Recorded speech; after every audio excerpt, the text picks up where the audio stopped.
ও মুসলিম জাতি, ভয় পাবার কিছু নাই। হক বাতিলের লড়াই চলে আসছে, পৃথিবীর ইতিহাসের শুরু থেকে কিয়ামত পর্যন্ত চলবে। পৃথিবীতে বাতিল যখনই এসেছে তখনই হকের পক্ষে একটা দল দাঁড়িয়ে গিয়েছে। বাতিল যখন এসেছে কাবিলের রূপ ধারণ করে, হক তখন এসেছে হাবিলের রূপ ধারণ করে। বাতিল যখন এসেছে ফেরাউনের রূপ ধারণ করে, হক তখন এসেছে নবী মুসা কালিমুল্লাহর রূপ ধারণ করে। বাতিল যখন এসেছে নমরুদের রূপ ধারণ করে, হক তখন এসেছে নবী ইব্রাহিম খলিলুল্লাহর রূপ ধারণ করে। বাতিল যখন এসেছে বনি ইসরাইলের রূপ ধারণ করে, হক তখন এসেছে নবী ঈসা রুহুল্লাহর রূপ ধারণ করে। বাতিল যখন এসেছে আবু জাহেল, আবু লাহাব, উতবা, শাইবা, ওয়ালিদ ইবনে মুগীরা, কুফফারে মক্কা, রুম পারস্যের রূপ ধারণ করে। হক তখন এসেছে নবী মুহাম্মদুর রাসূলুল্লাহ সাল্লাল্লাহু, সকলেই পড়ি, সাল্লাল্লাহু আলাইহি ওয়াসাল্লামের রূপ ধারণ করে। বাতিল যখন এসেছে মুসাইলামাতুল কাযযাবের রূপ ধারণ করে, হক তখন এসেছে সিদ্দিক আকবর আবু বকর সিদ্দিক রাদিয়াল্লাহু তাআলা আনহুর রূপ ধারণ করে। বাতিল যখন এসেছে হাজ্জাজ বিন ইউসুফের রূপ ধারণ করে, হক তখন এসেছে আব্দুল্লাহ বিন জুবাইরের রূপ ধারণ করে। বাতিল যখন এসেছে খলিফা মনসুরের রূপ ধারণ করে, হক তখন এসেছে আমাদের মাযহাবের ইমাম আবু হানিফা রাহিমাহুল্লাহর রূপ ধারণ করে। বাতিল যখন এসেছে তাতারিদের রূপ ধারণ করে, হক তখন এসেছে ইমাম ইবনে তাইমিয়া রাহিমাহুল্লাহর রূপ ধারণ করে। বাতিল যখন এসেছে দ্বীনে ইলাহির প্রবর্তক সম্রাট আকবরের রূপ ধারণ করে, হক তখন এসেছে মুজাদ্দিদে আল ফেসানি আহমদ সরহিন্দির রূপ ধারণ করে।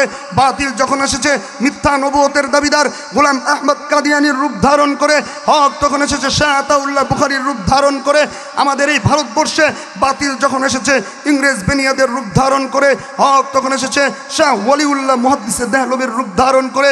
প্রাণের প্রিয় মাতৃভূমি বাংলায় বাতিল যখন এসেছে রাজা গৌর গোবিন্দের রূপ ধারণ করে, হক তখন এসেছে শাহজালাল ইয়ামিনীর রূপ ধারণ করে। বাতিল যখন এসেছে তসলিমা নাসরিন দাউদ হায়দারের মতো কুলাঙ্গারদের রূপ ধারণ করে, হক তখন এসেছে সিলেটের প্রিন্সিপাল আল্লামা মুফতি হাবিবুর রহমান রহিমাহুল্লাহর রূপ ধারণ করে। বাতিল যখন এসেছে ফতোয়া বিরোধী আন্দোলনের রূপ ধারণ করে, হক তখন এসেছে শাইখুল হাদিস আল্লামা আজিজুল হক ও মুফতি আমিন রহিমাহুল্লাহর রূপ ধারণ করে। বাতিল যখন এসেছে শাহবাগী নাস্তিক ব্লগারদের রূপ ধারণ করে, হক তখন এসেছে শাহ আহমদ শফি ও আল্লামা জুনায়েদ বাবনবী রহিমাহুল্লাহর রূপ ধারণ করে। বাতিল যখন এসেছে ভাস্কর্যের রূপ ধারণ করে, হক তখন এসেছে শাইখুল হাদিস ইবনে শাইখুল হাদিস আল্লামা মামুনুল হকের রূপ ধারণ করে। বাতিল যখন এসেছে বৈষম্য ফেসিবাদ সরকারের রূপ ধারণ করে, হক তখন এসেছে। এই সূরাত ইব্রাহিমের 1 নং আয়াত পাঠ করেছি। মালিক বিন আনাস রাদিয়াল্লাহু তাআলা আনহু থেকে বর্ণিত, মুয়াত্তা মালিকে বর্ণিত একটি হাদিস পাঠ করেছি। তিলাওয়াতকৃত এই আয়াত এবং পঠিত হাদিসের আলোকে আজকে আমি যে আলোচ্য বিষয়টা নির্ধারণ করেছি, যে টপিকটা আজকে নির্ধারণ করেছি, সেটা হচ্ছে মুক্তি ও মর্যাদা প্রদানে আল কুরআনুল কারীম। মুক্তি ও মর্যাদা প্রদানে আল কুরআনুল কারীম। আচ্ছা, এখানে যারা আছি সম্মান কে কে চাই? কে কে সম্মানী হতে চাই? একটু হাত তুলে আল্লাহকে দেখায়। সকলে সম্মানী হতে চাই? তাহলে কোরআনের দরকার আছে না নাই? প্রাণ খুলে বলেন, দরকার আছে না নাই? হাত নামায়। আল্লাহ তাআলা এই সূরার প্রথম আয়াতে আল্লাহ তাআলা তার বন্ধুকে বলছেন, ও আমার হাবিব, আমি আপনার কাছে এমন একটা কিতাব নাজিল করলাম যেই কিতাবের মাধ্যমে আপনি সমস্ত মানুষদেরকে সকল প্রকারের অন্ধকার থেকে আলোর পথে, মুক্তির পথে নিয়ে আসবেন। আল্লাহ কোরআনে কিভাবে বললেন? কিতাবুন আনজালনাহু ইলাইক। আল্লাহ তার বন্ধুকে ডেকে বলেন, ও হাবিব, আমি আপনার উপর এমন একটা কিতাবকে নাজিল করলাম। কিতাবুন আনজালনাহু ইলাইক, এমন একটা কিতাবকে নাজিল করলাম। কেন? লিতুখরিজান নাস, যাতে করে আপনি মানুষদেরকে বের করতে পারেন মিনাজ যুলুমাতি ইলান নূর। চিল্লায়ে পড়েন আল্লাহু আকবার। আল্লাহ বলতেছেন সকল অন্ধকার থেকে আলোর পথে। আসুন আমরা একটু বাস্তব সমাজের চিত্র থেকে অন্ধকারগুলো বুঝে নিই। আল্লাহ যে কোরআনে বলতেছেন যে আল্লাহ কোরআন নাজিল করেছেন সকল অন্ধকার থেকে আলোর পথে, অন্ধকারগুলো কি আমি একটু বলবো, আপনারা বাস্তবতার সাথে মিলিয়ে নেবেন। রাজি আছেন ইনশাআল্লাহ? কষ্ট হচ্ছে? রাগ করতেছেন? একজন মানুষ ব্যক্তিগত জীবনে একজনের ইবাদত করবে, তিনি কে? বুঝে থাকলে সবাই বলুন তিনি কে? আল্লাহর ইবাদত না করে গয়রুল্লাহর ইবাদত করা, আল্লাহর সাথে কাউকে শরিক করার নামই হচ্ছে তার ব্যক্তিগত জীবনে অন্ধকার। কথা বলেন ঠিক কিনা? পারিবারিক জীবনে অন্ধকারগুলো কি? একজন ব্যক্তি প্রবাস জীবনে কষ্ট করে টাকা উপার্জন করে পাঠিয়েছে, দেশে ফিরে এসে দেখে তার প্রাণের স্ত্রী তার পাঠানো সমস্ত টাকা পরকিয়া করে অন্য পুরুষের পিছনে খরচ করে একটা দুইটা সন্তান রেখে স্ত্রীটা চলে গেছে। এবার এই স্বামী আফসোসের সাথে তার যে এই সংসারের জীবনটা কাটাচ্ছে, তার এই জীবনটা হলো অন্ধকার। আবার অপরদিকে একজন নারীর সাথে একজন পুরুষ সম্পর্ক করে রিলেশন করে বিয়ে করেছে, একটা দুটো সন্তান হওয়ার পর এই চরিত্রহীন পুরুষটা পরকিয়া করে অন্য নারীর সাথে সংসার করে চলে গিয়েছে। এই স্ত্রীর বছরের পর বছর চলে যায়, দুই একটা সন্তান রেখে গেছে, খবরও নেয় না। এই মহিলাটা এই সন্তানটাকে লালন পালন করতে গিয়ে তার পরিবারের মানুষদের থেকে, সমাজের মানুষদের থেকে যে লঞ্চনা বঞ্চনা বহন করে যে কষ্টের জীবনযাপন করছে, এই জীবনটা হচ্ছে অন্ধকার। বুঝে থাকলে বলুন ঠিক কিনা? সমাজে একজন মানুষ তার আপন মায়ের পেটের ভাই তার ছোট ছোট সন্তান রেখে মৃত্যুবরণ করেছে। এই ইয়েতিম সন্তানদের মাল জোর করে চাচা আত্মসাৎ করছে, আর এই ইয়েতিম সন্তানরা তাদের উত্তরাধিকার থেকে, তাদের অর্জিত তাদের অধিকার থেকে বঞ্চিত হয়ে লাঞ্ছনার জীবনে বড় হচ্ছে। এদের জীবনটা হচ্ছে অন্ধকার। কথা বলেন ঠিক কিনা? সমাজে সবলরা দুর্বলদের উপর আঘাত করছে, সবলরা দুর্বলদের উপর জুলুম করছে। এটা হচ্ছে সামাজিক জীবনে অন্ধকার। রাষ্ট্রীয় জীবনে একজন ব্যক্তি তার মৌলিক অধিকার, শিক্ষা, চিকিৎসা, অন্ন, বস্ত্র, বাসস্থান, এই মৌলিক অধিকার আদায়ের ক্ষেত্রে আমার ছেলেটা শিক্ষাঙ্গনে গিয়ে মাদকে আসক্ত হচ্ছে, আমার ছেলেটা অপরাজনীতির দাঙ্গামায় প্রাণ হারাচ্ছে। আবু সাইদ মুগ্ধের মতো প্রাণ হারিয়ে কত পরিবার তাদের স্বপ্নগুলো হারিয়ে ফেলছে, কত পরিবার পথে বসে যাচ্ছে। আমার মেয়েটা শিক্ষাঙ্গনে গিয়ে নেতাদের দ্বারা, ছাত্র নেতাদের দ্বারা শারীরিক নির্যাতনের শিকার হয়ে আত্মহত্যার পথ বেছে নিচ্ছে। এই বাবা মা তার সন্তানের লাশ কাঁধে নিয়ে দাফন করে আসার পর মনে যে চাপা কষ্ট নিয়ে জীবনযাপন করছে, এই মা বাবার জীবনে বয়ে এসেছে, এটা হচ্ছে অন্ধকার। কথা বলেন ঠিক কিনা?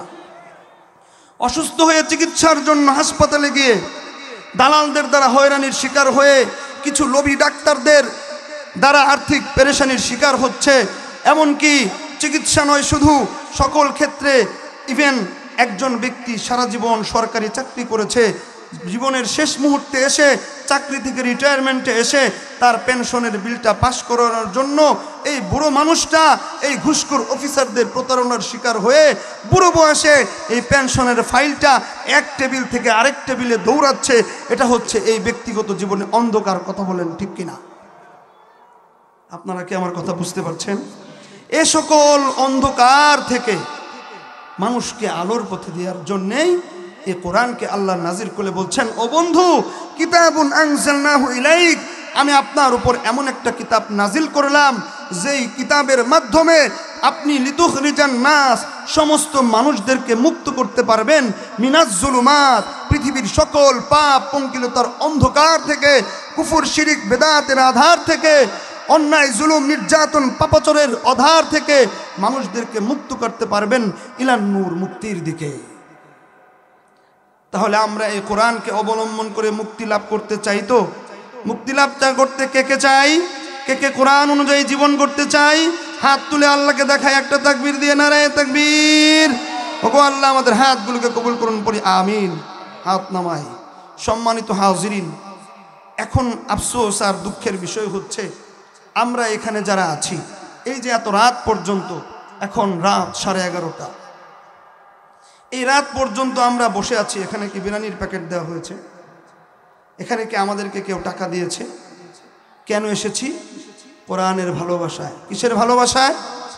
আমরা কোরআনকে ভালোবাসি, কোরআনকে নিয়ে বাঁচতে চাই, কিন্তু কোরআনের আমল আমাদের ব্যক্তিগত জীবনে নাই। কথা বলেন ঠিক কিনা?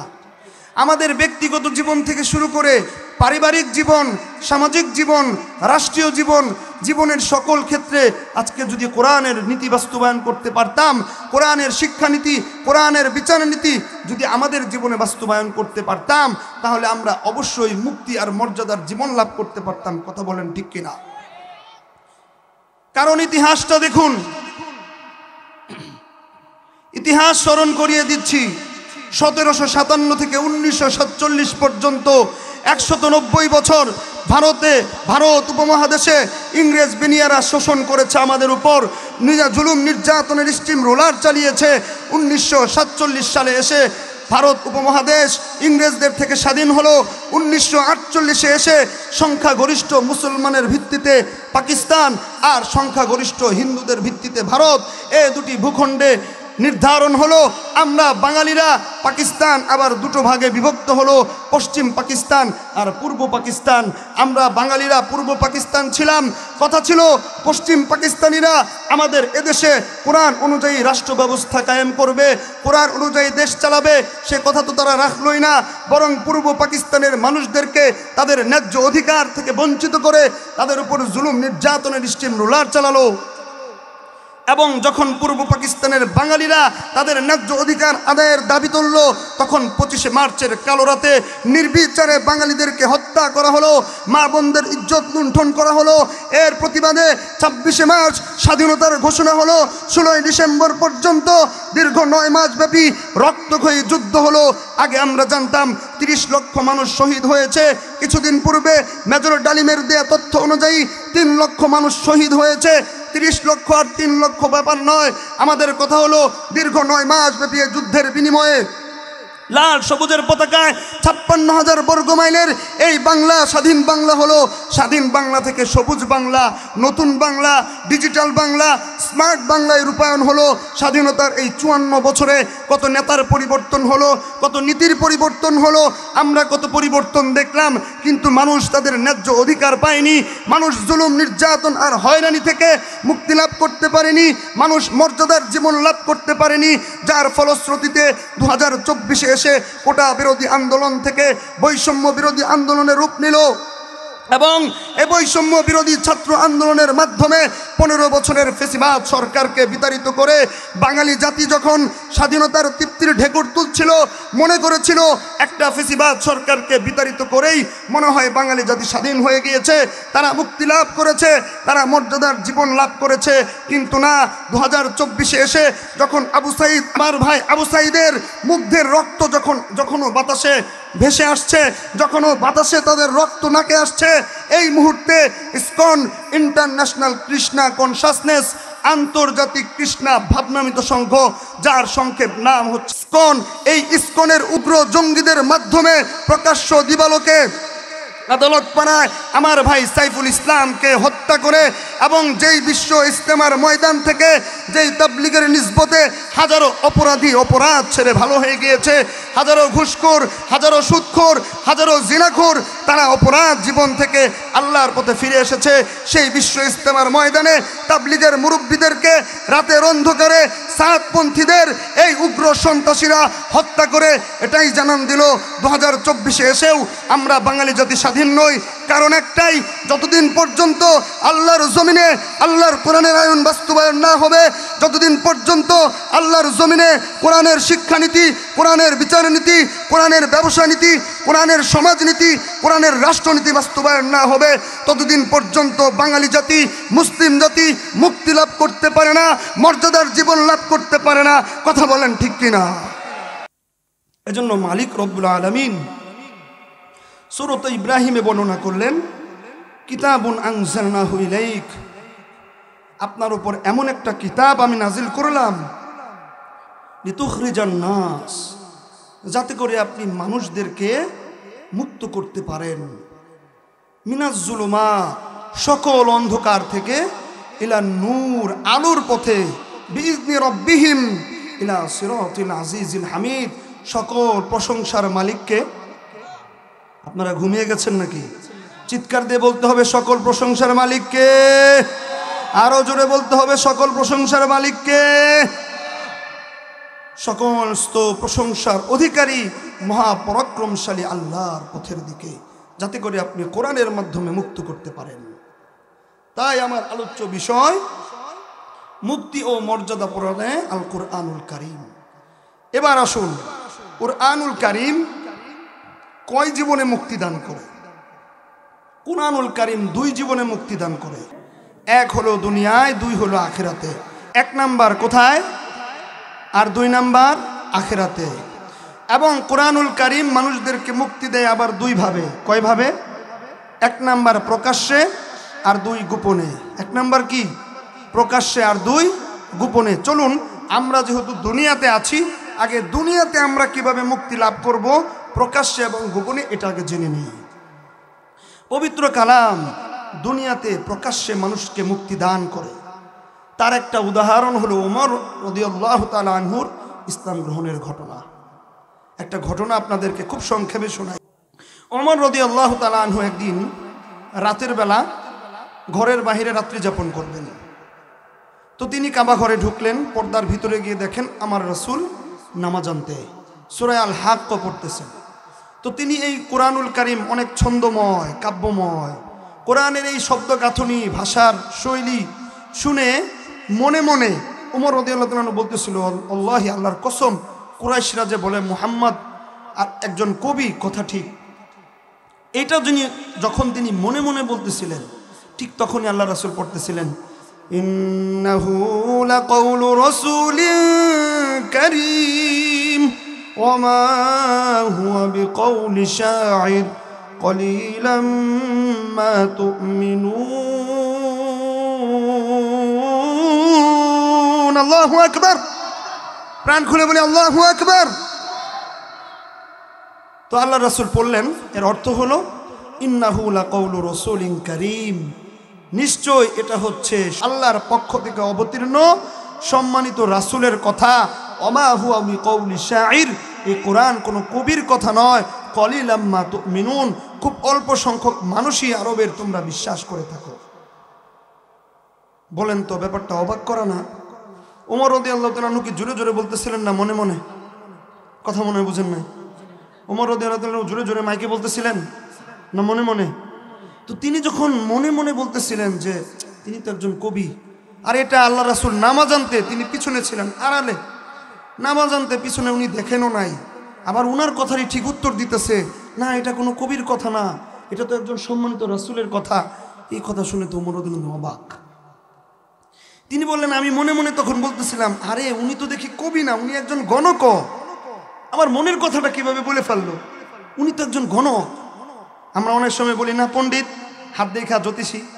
অনেক লোক দেখবেন রাস্তার পাশে বসে থাকে, হাত দেখে আপনার ভবিষ্যৎ বলে দেয়, আপনি ভবিষ্যতে এত টাকার মালিক হবেন, অথচ বেচারা নিজের ভবিষ্যৎটা জানে না দেখেই 10 টাকার জন্য রাস্তায় বসে থাকে। কথা বলেন ঠিক কিনা? হ্যাঁ। তো মনে মনে ভাবতেছিলেন, আরে উনি তো গণক।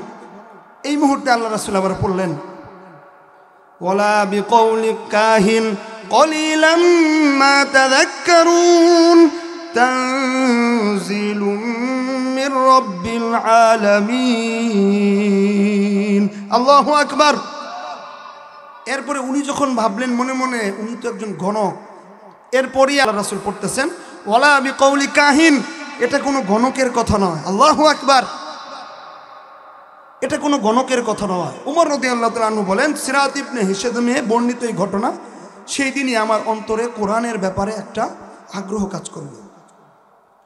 হঠাৎ একদিন, তারপর কিছুদিন কেটে যায়, হঠাৎ একদিন ওমর রাদিয়াল্লাহু তাআলা আনহু উন্মুক্ত তরবারি নিয়ে বের হয়েছে, মুহাম্মাদের কল্লা কেটে আনবে। বলেন নাউজুবিল্লাহ। পথিমধ্যে এক ব্যক্তির সাথে দেখা, বলল কোথায় যাও? বলল যে মুহাম্মাদের কাল্লা নিব। বলল আগে ঘর সামলাও, তোমার বোন আর বোন জামাই তো ইসলাম গ্রহণ করেছে। ওমর রাদিয়াল্লাহু তাআলা আনহু রাগান্বিত হয়ে এবার বোনের বাড়ি গেলেন। গিয়ে বোনের বাড়ির কাছে যেতেই সূরা তাহার তিলাওয়াত তার কানে আসলো। এরপর ঘরে ঢুকে রাগান্বিত হয়ে বোন আর বোন জামাইকে আঘাত করলেন, মারলেন। বোনের মুখ দিয়ে রক্ত বের হচ্ছে, কিন্তু ওই যে কোরআনের শব্দ, কোরআনের আওয়াজ তার কর্ণকুহরে প্রবেশ করেছিল। তার অন্তরে হেদায়েতের জন্য তার অন্তরটাকে কবুল করেছেন কে? বুঝে থাকলে বলুন, কবুল করেছেন কে? এবার ওমর রাদিয়াল্লাহু তাআলা বললেন, তুমি কি পড়ছিলে ওই বইটা আমাকে দেখাও। বললেন লা ইয়ামাসসুহু ইল্লাল মুতাহহারুন, পবিত্রতা ব্যতীত এই গ্রন্থ স্পর্শ করা যায় না, কাজেই তুমি আগে পবিত্র হয়ে আসো।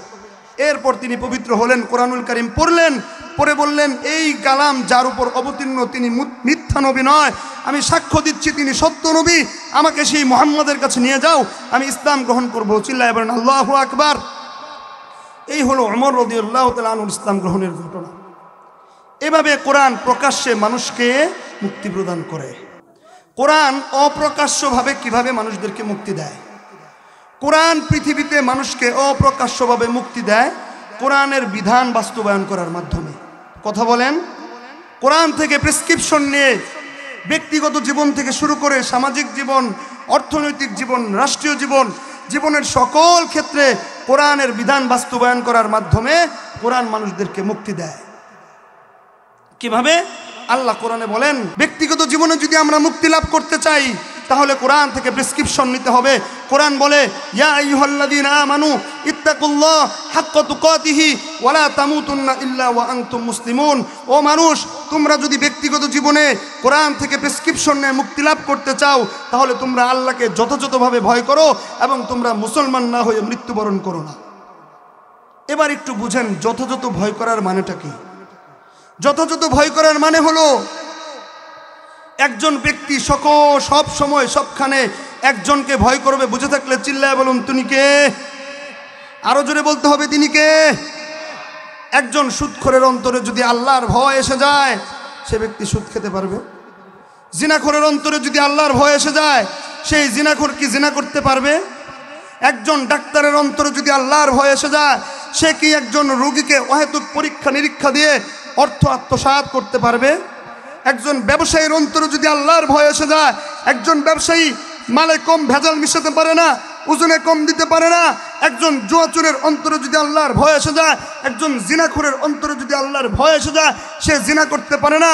একজন মদখোরের অন্তরে যদি আল্লাহর ভয় এসে যায় সে মদ পান করতে পারে না।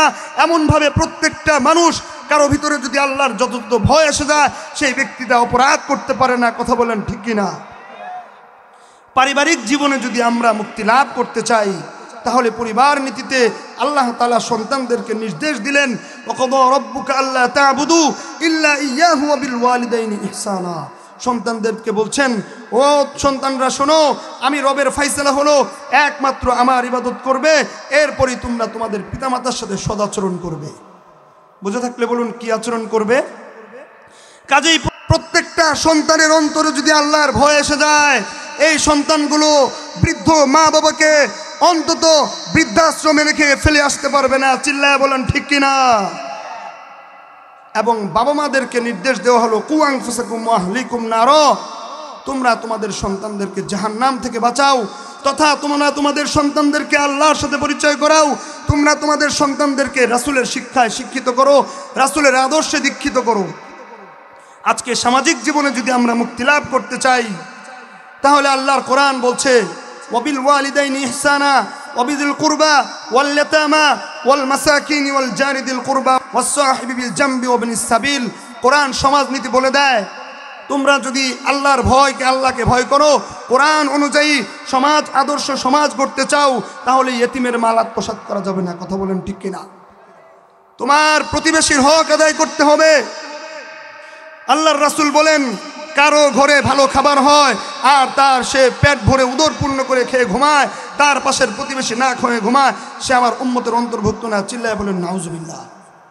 এই জন্য আদর্শ সমাজ গড়তে চাইলে কোরআনের প্রেসক্রিপশন হলো প্রত্যেকটা মানুষকে তাদের হক আদায় করতে হবে। শুধু তাই নয়, সমাজে একসাথে চলতে গেলে দুই পক্ষের ঝগড়া লাগে না? লাগে না? লাগে না? লাগে না? কোরআনের বর্ণিত বিধান হলো, ওয়া ইন তাইফাতানি মিনাল মুমিনিনা ইকতাতালু ফাসলিহু বাইনাহুমা। ও মুমিনরা, একসাথে চলতে গেলে মতের বিরোধ হতেই পারে, রুচির ভিন্নতা থাকতেই পারে, পরস্পরের ঝগড়া বিদ্রোহ লাগতেই পারে। কোরআন থেকে আদর্শ সমাজ বিনির্মাণ করতে চাও তাহলে তোমাদের তৃতীয় পক্ষের কাজ হলো ফাসলিহু বাইনাহুমা, এই দুই পক্ষের মাঝে ন্যায়সঙ্গতভাবে তাদেরকে মিলিয়ে দাও। আগের রাতে টাকা গ্রহণ করে পরের দিন ওই টাকা গ্রহণকারীর পক্ষে তাদের পক্ষে রায় দেওয়া যাবে না। কথা বলেন ঠিক কিনা? আজকে আদর্শ রাষ্ট্র জীবন যদি কায়েম করতে চাই, রাষ্ট্রীয়ভাবে আমরা যদি সকল অন্যায় থেকে মুক্তি লাভ করতে চাই, তাহলে আল্লাহর কোরআনের বর্ণিত বিধান হলো আল্লাযীনা ইম্মাক্কান্নাহুম ফিল আরদ আকামুস সালাহ ওয়া আতাউজ যাকাহ ওয়া আমারু বিল মা'রুফ ওয়া নাহাউ আনিল মুনকার ওয়ালিল্লাহি আকিবাতুল উমুর। আল্লাহ বলেন, যাদেরকে আমি রাষ্ট্রের ক্ষমতার দায়িত্বে দিব, তাদের এক নাম্বার বৈশিষ্ট্য হলো তাদের নামাজি হওয়া লাগবে। তাদের কি হওয়া লাগবে? বুঝে থাকলে বলুন। প্রধান মেহমান চলে এসেছেন, ছেড়ে দিব। তাদের কি হওয়া লাগবে? তবে এমন নামাজি না। গত 15টা বছর আমরা তাহাজ্জুদের গল্প শুনেছি, ঘুম থেকে উঠেই জায়নামাজ খোঁজার গল্প শুনেছি, অথচ যখন তারা দেশ ছেড়ে পালিয়েছে, গণভবন থেকে আমরা গরম রান্না করা খাবার থেকে শুরু করে সব কিছু দেখেছি, কিন্তু সেই ভিডিও চিত্রে একটা জায়নামাজ আর একটা তসবিহ দেখি নাই। কথা বলেন ঠিক কিনা? এই লোক দেখানো ভণ্ডামির নামাজি দিয়ে দেশকে অন্যায় মুক্ত করা যাবে না, বরং আল্লাহর ভয়ে আল্লাহর জন্য নামাজি হতে হবে। কথা বলেন ঠিক কিনা? 2 নম্বর ওয়াতুজ যাকাত।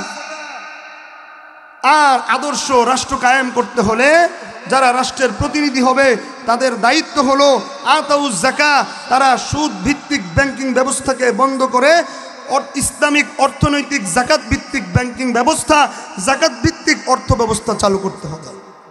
কথা বলেন ঠিক কিনা?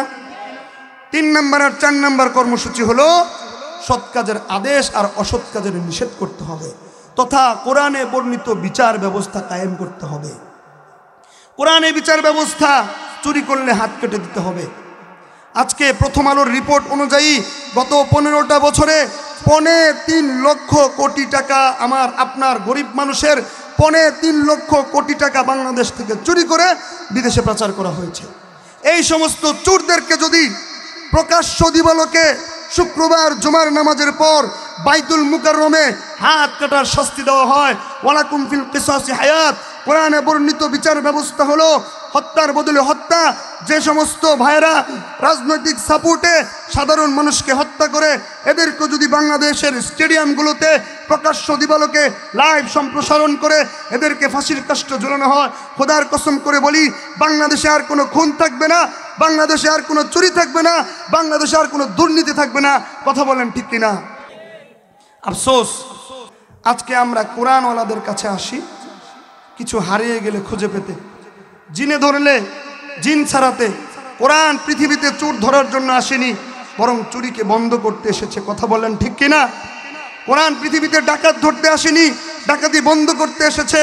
কোরআন এসেছে সমাজ থেকে দুর্নীতি বন্ধ করে, দুর্নীতি দূর করে আদর্শ সুখময় সমৃদ্ধশালী রাষ্ট্র ব্যবস্থা কায়েম করতে। কথা বলেন ঠিক কিনা?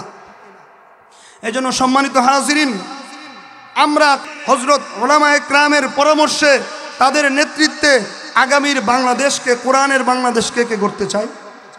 আগামীর বাংলাদেশ কোরআনের বাংলাদেশ হোক। কে কে চাই? সকলেই চাই তো? কোরআনের পক্ষে থাকবো তো ইনশাআল্লাহ। হযরত উলামায়ে কেরামের ডাকে আমরা আগামীর বাংলাদেশকে কোরআনের বাংলাদেশ তৈরি করতে কে কে জীবন দিতে প্রস্তুত আছে? হাত তুলে আল্লাহকে দেখাই। ওগো আল্লাহ, আমাদেরকে কবুল করুন। হাত নামাই। পরিশেষে শুধু একটা কথা বলতে চাই, ও মুসলিম জাতি, ভয় পাবার কিছু নাই। হক বাতিলের লড়াই চলে আসছে। পৃথিবীর ইতিহাসের শুরু থেকে কিয়ামত পর্যন্ত চলবে। পৃথিবীতে বাতিল যখনই এসেছে তখনই হকের পক্ষে একটা দল দাঁড়িয়ে গিয়েছে। বাতিল যখন এসেছে কাবিলের রূপ ধারণ করে, হক তখন এসেছে হাবিলের রূপ ধারণ করে। বাতিল যখন এসেছে ফেরাউনের রূপ ধারণ করে, হক তখন এসেছে নবী মুসা কালিমুল্লাহর রূপ ধারণ করে। বাতিল যখন এসেছে নমরুদের রূপ ধারণ করে, হক তখন এসেছে নবী ইব্রাহিম খলিলুল্লাহর রূপ ধারণ করে। বাতিল যখন এসেছে বনি ইসরাইলের রূপ ধারণ করে, হক তখন এসেছে নবী ঈসা রুহুল্লাহর রূপ ধারণ করে। বাতিল যখন এসেছে আবু জাহেল, আবু লাহাব, উতবা, শাইবা, ওয়ালিদ ইবনে মুগীরা, কুফফারে মক্কা, রুম পারস্যের রূপ ধারণ করে। হক তখন এসেছে নবী মুহাম্মদুর রাসূলুল্লাহ সাল্লাল্লাহু, সকলেই পড়ি, সাল্লাল্লাহু আলাইহি ওয়াসাল্লামের রূপ ধারণ করে। বাতিল যখন এসেছে মুসাইলামাতুল কাযযাবের রূপ ধারণ করে, হক তখন এসেছে সিদ্দিক আকবর আবু বকর সিদ্দিক রাদিয়াল্লাহু তাআলা আনহুর রূপ ধারণ করে। বাতিল যখন এসেছে হাজ্জাজ বিন ইউসুফের রূপ ধারণ করে, হক তখন এসেছে আব্দুল্লাহ বিন জুবাইরের রূপ ধারণ করে। বাতিল যখন এসেছে খলিফা মনসুরের রূপ ধারণ করে, হক তখন এসেছে আমাদের মাযহাবের ইমাম আবু হানিফা রাহিমাহুল্লাহর রূপ ধারণ করে। বাতিল যখন এসেছে তাতারিদের রূপ ধারণ করে, হক তখন এসেছে ইমাম ইবনে তাইমিয়া রাহিমাহুল্লাহর রূপ ধারণ করে, বাতিল যখন এসেছে দিনে ইলাহির প্রবর্তক সম্রাট আকবরের রূপ ধারণ করে, হক তখন এসেছে মুজাদ্দিদে আল ফেসানি আহমদ সরহিন্দির রূপ ধারণ করে, বাতিল যখন এসেছে মিথ্যা নবুয়তের দাবিদার গোলাম আহমদ কাদিয়ানির রূপ ধারণ করে, হক তখন এসেছে শাহ আতাউল্লাহ বুখারীর রূপ ধারণ করে, আমাদের এই ভারতবর্ষে বাতিল যখন এসেছে ইংরেজ বেনিয়াদের রূপ ধারণ করে, হক তখন এসেছে শাহ ওয়ালিউল্লাহ মুহাদ্দিসে দেহলভীর রূপ ধারণ করে, প্রাণের প্রিয় মাতৃভূমি বাংলায় বাতিল যখন এসেছে রাজা গোবিন্দের রূপ ধারণ করে, হক তখন এসেছে শাহজালাল ইয়ামিনীর রূপ ধারণ করে, বাতিল যখন এসেছে তসলিমা নাসরিন দাউদ হায়দারের মতো কুলাঙ্গারদের রূপ ধারণ করে, হক তখন এসেছে সিলেটের প্রিন্সিপাল আল্লামা মুফতি হাবিবুর রহমান রহিমাহুল্লাহর রূপ ধারণ করে, বাতিল যখন এসেছে ফতোয়া বিরোধী আন্দোলনের রূপ ধারণ করে, হক তখন এসেছে শাইখুল হাদিস আল্লামা আজিজুল হক ও মুফতি আমিন রহিমাহুল্লাহর রূপ ধারণ করে, বাতিল যখন এসেছে শাহবাগী নাস্তিক ব্লগারদের রূপ ধারণ করে, হক তখন এসেছে শাহ আহমদ শফি ও আল্লামা জুনায়েদ বাবনগরী রহিমাহুল্লাহর রূপ ধারণ করে, বাতিল যখন এসেছে ভাস্কর্যের রূপ ধারণ করে, হক তখন এসেছে শাইখুল হাদিস ইবনে শাইখুল হাদিস আল্লামা মামুনুল হকের রূপ ধারণ করে, বাতিল যখন এসেছে বেশিবাদ সরকারের রূপ ধারণ করে, হক তখন এসেছে বৈষম্য বিরোধী আন্দোলনের স্কুল কলেজ মাদ্রাসার ছাত্রদের রূপ ধারণ করে। এমনিভাবে আমার রাসূল বলেন, লা তাজালু তাইফাতুম মিন উম্মতি মানসুরিন আলাল হক লা ইয়াদুররুহুম মান খাযালাহুম হাত্তা ইয়াতি আমরুল্লাহি ওয়া হুম কাযালিক। কিয়ামত পর্যন্ত ইসকন হোক না কেন, যখনই সাত পদ্মীদের হোক না কেন, কিয়ামত পর্যন্ত যখনই কোনো বাতিল মাথাচাড়া দিবে, হকের পক্ষে একটা দল দাঁড়িয়ে যাবে, তারা লড়বে, মারবে, মরবে, কিন্তু বাতিলের সাথে আপোষ করবে না, বাতিলের সাথে আপোষ করবে না। কথা বলেন ঠিক কিনা? এজন্য মুসলিম জাতি যারা কুদরতি আল্লাহর কুদরতি পায়ে সিজদায় মাথাকে অবনত করে, তারা কোনোদিন বাতিলের সামনে মাথা অবনত করতে পারে না। তাই আপনাদের কাছে আখিরি পায়গাম, আল্লাহর জমিনে আল্লাহর দিনকে কায়েম করতে, কোরআনের আদর্শ রাষ্ট্র ব্যবস্থা কায়েম করতে যদি রক্ত দিতে হয়, রক্ত দিয়ে হলেও, যদি জীবন দিতে হয়, জীবন দিতে হলেও আল্লাহর জমিনে আল্লাহর দিনকে কায়েম করতে কে কে প্রস্তুত আছি? আল্লাহকে হাত তুলে দেখাই, নারায়ে তাকবীর, নারায়ে তাকবীর। হাত নামাই। আল্লাহ তাআলা আমাদের সকলকে কবুল করুন। কোরআনের আলোকে আদর্শ ব্যক্তিগত জীবন থেকে শুরু করে সামাজিক, অর্থনৈতিক এবং রাষ্ট্রীয় জীবন গড়ে তোলার তৌফিক দান করুন। কোরআনের আলোকে সকল আধার থেকে আমাদেরকে মুক্তি লাভ করে মর্যাদার জীবন গড়ে তোলার তৌফিক দান করুন।